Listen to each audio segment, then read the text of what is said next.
Hi guys, இன்னைக்கு இதில் ஒரு பியூட்டிஃபுல்லான கிஃப்ட் தான் மேக் பண்ண போகிறோம். நம்மளோட ரொம்ப க்ளோஸாக இருக்கவங்களுக்கு வந்துட்டு கிஃப்ட் பண்ணலாம். அதுக்காக நியூஸ் பேப்பரில் இது மாதிரி ஹார்ட் அண்ட் ஷேப் வரைஞ்சிட்டு அதை வந்துட்டு கார்ட்போர்டில் ஹார்ட் அண்ட் ஷேப் வரைஞ்சி கட் பண்ணிக்கலாம். இப்போ நான் கட் பண்ணி எடுத்துட்டேன். இதை வந்துட்டு நம்ம பெயிண்ட் பண்ண போகிறோம். அதுக்காக ரெட் கலர் வந்துட்டு ஃபுல்லாக நான் பெயிண்ட் பண்ணி எடுத்துக்கிறேன். பெயிண்ட் பண்ணி வச்சு காய வச்சுக்கலாம்.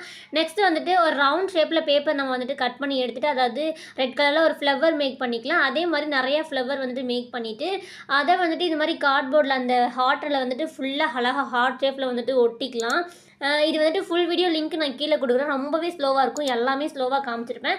உங்களுக்கு இதில் ஏதாவது டவுட் இருந்தால் நீங்கள் அதில் கூட வந்துட்டு செக் பண்ணி பார்த்துக்கோங்க. நான் லிங்க்கு கீழே வந்துட்டு கொடுக்குறேன். நெக்ஸ்ட் வந்துட்டு பேக் சைடில் இது மாதிரி நூல் ஒட்டிக்கலாம் மாட்டி விடுறதுக்காக. இல்லைனா நீங்கள் ஸ்டாண்ட் யூஸ் பண்ணுறதா இருந்தால் ஸ்டாண்ட் மாதிரி மேக் பண்ணிக்கலாம். நெக்ஸ்ட் வந்துட்டு இன்னும் கொஞ்சம் டெக்கரேட்காக அந்த ஃப்ளவரில் வந்துட்டு ஃபுல்லாகவே நான் வந்துட்டு மெட்டாலிக் பெயிண்ட் தான் யூஸ் பண்ணியிருக்கேன். கடைசியில் மாட்டினதுக்கப்புறம் பார்க்குறதுக்கே செம்ம க்யூட்டாக இருந்துச்சு. நம்ம வந்துட்டு பர்த்டேக்கெலாம் வந்துட்டு கிஃப்ட் பண்ணலாம். ஓகே, இந்த வீடியோ பிடிச்சிருந்தா அப்படியே ஒரு லைக் பண்ணிடுங்க. பாய், நெக்ஸ்ட் வீடியோவில் பார்க்கலாம்.